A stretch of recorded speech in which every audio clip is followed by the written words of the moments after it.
Welcome to NG stories. Please like, share and subscribe for more amazing videos. इतिहास का भूला हुआ नाम, रानी अब्बका, जिसने 500 साल पहले पुर्तगालियों को नाको चने चबवा दिए, कर्नाटक की धरती पर आए दुश्मनों को धूल चटा दी थी। लेकिन क्या आप रानी अब्बका की निर्भीकता और साहस से परिचित हैं? आक्रमणकारियों के खिलाफ लड़ने वाली पहली भारतीय महिला स्वतंत्रता सेनानियों में अक्सर रानी लक्ष्मीबाई का जिक्र किया जाता है, लेकिन आज से 500 साल पहले वीरांगना रानी अब्बका ने फिरंगियों को नाको चने चबवा दिए थे। देश में औपनिवेशिक आक्रमणकारियों के खिलाफ लड़ने वाली पहली भारतीय महिला थीं। कर्नाटक के उल्लाल नगर के प्रसिद्ध चौटा घराने में जन्मी रानी अब्बका का पूरा नाम अभ्या रानी अब्बका चौटा था।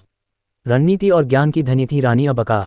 उन्होंने उल्लाल नगर में साल 1525-1570 तक शासन किया था।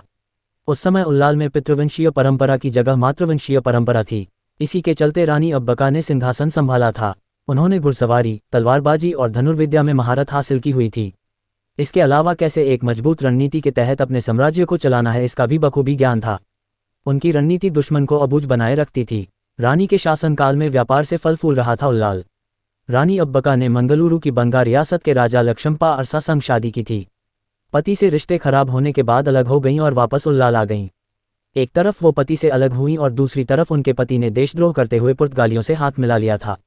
रानी अब्बका के शासन के समय उल्लाल से मध्य पूर्व के देशों को मसाले, चावल और कपड़े का निर्यात किया जाता था। उनके शासनकाल में पुर्तगाल के व्यापारी हिंद महासागर के समुद्री रास्तों पर कब्जा कर चुके थे। सन 1525 में पुर्तगाली उल्लाल पहुंचे और वह उल्लाल के व्यापार को कब्जाने की फिराक में थे और उनके पति ने भी उनका समर्थन किया था। लेकिन फिरंगी कहाँ उनके आगे टिक पाते। साल 1525 के आसपास पुर्तगालियों ने दक्षिण कन्नड़ के तट पर हमला किया और मंगलुरु के बंदरगाह को तबाह कर दिया था। फिरंगी पुर्तगालियों के इरादे भांपते हुए अब्बका ने पुर्तगालियों को उल्लाल से बाहर खदेड़ दिया। इसके बाद भी वे अपनी हरकतों से बाज नहीं आए थे, लेकिन रानी ने अंत तक हार नहीं मानी थी। कहावत सच है, लातों के भूत बातों से कहाँ मानने वाले हैं। पुर्तगालियों ने कई बार उल्लाल पर हमला बोला और हर बार अब्बका ढाल बनकर अपने राज्य की रक्षा के लिए खड़ी रहीं। रानी के जज्बे के आगे उनके मंसूबे कभी कामयाब नहीं हो पाए।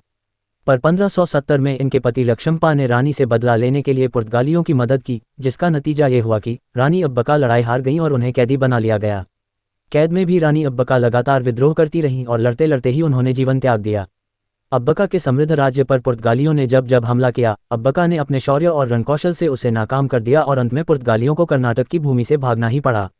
अभ्या रानी के नाम से भी जानी जाती थीं रानी अब्बका, और उन्हें एक न्यायप्रिय शासक के रूप में देखा जाता था। रानी अब्बका लड़ाई में अग्निबाण का उपयोग करने वाली आखिरी शख्स थीं। उनकी बहादुरी और रणकौशल के कारण ही उन्हें अभ्या रानी भी कहा जाने लगा था। उनकी वीरता, बहादुरी, साहस को आज भी उल्लाल के लोग याद करते हैं। उल्लाल की यादों में आज भी बसती हैं रानी अब्बका। रानी अब्बका की याद में आज भी उल्लाल नगर में वीर रानी अब्बका उत्सव का आयोजन होता है।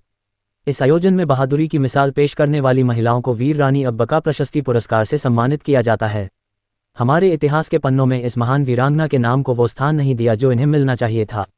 ऐसे ही हमारे साथ बने रहे आगे की वीडियो में। धन्यवाद।